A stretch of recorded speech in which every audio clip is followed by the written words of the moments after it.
panay tsinandro so nandrapahitako anao tena ambony zaridaina tavatsoboka masoko tao anaty le fitserinao yeah. Nahitako zava-maro tao aminao ny hoaviko ny afina nandritry izay fotoana maro ko andeha arosoratako na mirapiratra tony vatolamo tsy laitry ny rano feno azavana natao akory tsy maintsy tinihina nezaneza le anao mitoerana zay isy anao zao anaraka anao sy lapanahiko e nezaneza le anao mitoerana zay isy anao zao anaraka anao ianao le mamiko e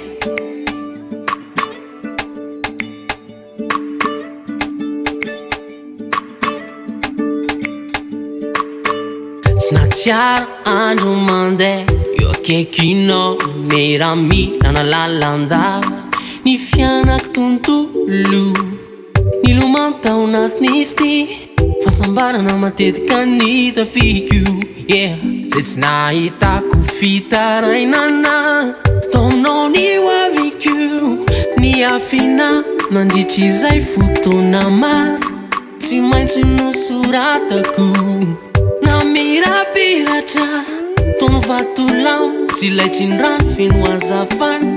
natao akory tsy maintsy tinihina nezaneza le anao mitoerana zay isy anao zao anaraka anao sy lapanahiko e nezaneza le anao mitoerana zay isy anao zao anaraka anao ianao le mamiko e Fico mandraky zay ianao le veraniko tsy misy toanao ianao lay sy lampanahiko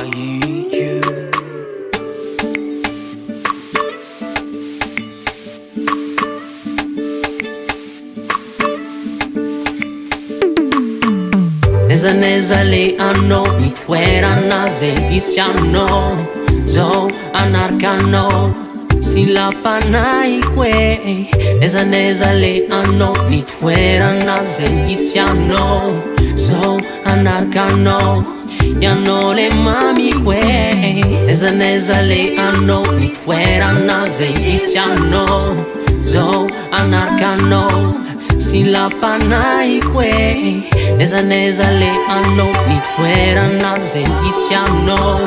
zao anaraka anao ianao le mamiko e nezaneza le anao mitoerana zay isy anao zao anaraka anao sy lapanahiko e nezaneza le anao mitoerana zay isy anao